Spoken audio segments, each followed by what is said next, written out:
Ìṣọ̀ládé o.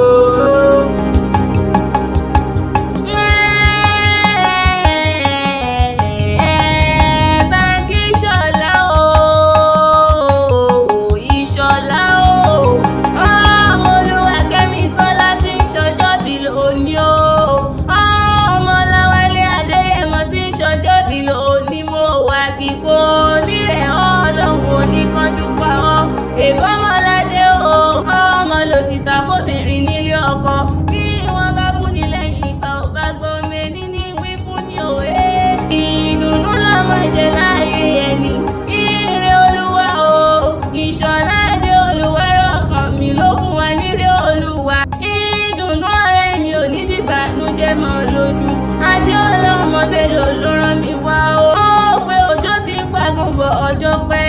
Ọ̀rẹ́ bí ọmọ ìyá mi ni màmá rí Olúwa ń ṣe. Kò rí kò sùn mí ní Kẹ́mi Ṣọlá tó bímọ olóríire. Adéọlá ló rántí ọjọ́ bí Ṣọlá sí rere. Ọjọ́ àbí ni mò ń wí o. Ọjọ́ tí màmá ń bẹ lẹ́sẹ̀ kan ayé ẹsẹ̀ kan ọ̀run ni. Ó pé Kẹ́mi ire ògùn kó pẹ́. Ó pé ire Olúwa ò níyàn kún. Ìdùnnú ló jẹ́ ó ní dárí bó ṣe lọ́lọ́ ọlọ́run ọba. Bọ́tá bá torí rẹ̀ jáwé ewé àsùnkò. Èèyàn gbẹ́ kó tó dé Olúwa rẹ̀ ní òjì sí. Ọmọ Adéyẹmọ mo ní ọmọ gbóhùn ẹnu mi. Adéọlá mo tún ní ìbọdé nulẹ̀ o.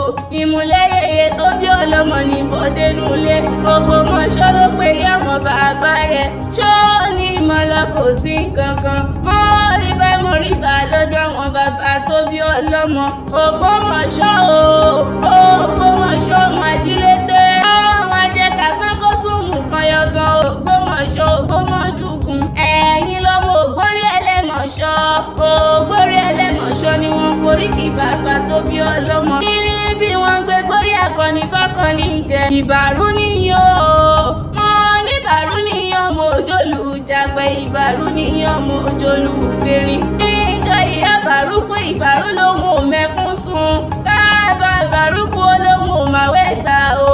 Ogun òjàjàjà kókó lé bàbá tó bí ọlọ́mọ. Ajílété ló ní ká pánú ká ṣe bí ẹni yóò. Ajílété ló ní ká pánú ká ṣe bí ẹni yóò. Ọmọ Ajílété ní ọmọ Ògbórí Ẹlẹ́mọ̀ṣọ́ máa jolú pèrín. Ire Olúwa o, Ìṣọ̀ládé olùwárọ̀kàn mi. Òní ló pọ́dún kan nílé ayé o. Òní pàṣán ayé. Òní ṣeré ẹgbẹ́ mo ti rótọ́lá lójú rẹ̀ ire lójú owó rí. Téèyàn gbẹ kó tó dé Olúwa rẹ̀ ní òjì sí. Òní kùnà títí kò fẹsẹ̀ kọ nílé ayé. Ọmọ aráyé òní fẹ́ ọ̀pá tògótògó. Òró gbáǹkó gbá òṣìkúnlẹ̀ mùmùnà. Gbogbo wọn bá fọwọ́ rẹ̀ ṣe ká yí dànù. Ire tó ti tó àwọn òbí rẹ̀ lọ́wọ́ òní fi wọ́n lẹ̀ nígbà kankan. Ire lójú owó ń rí o. Ẹ̀ẹ́dìyẹ òní ṣorí burúkú kó yẹ̀yìn sílẹ̀ kó yé dúdú.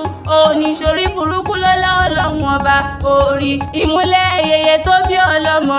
Adéọlá ọmọ Bello ló ní ìwà kí ọ lónìí náà. Ó pàṣẹ ìṣàmọ́dún ọdún re ọdún dùnú. Kó gbáyé ṣe rere kó mọ̀yàn kú láyé. Ogún ọdún o.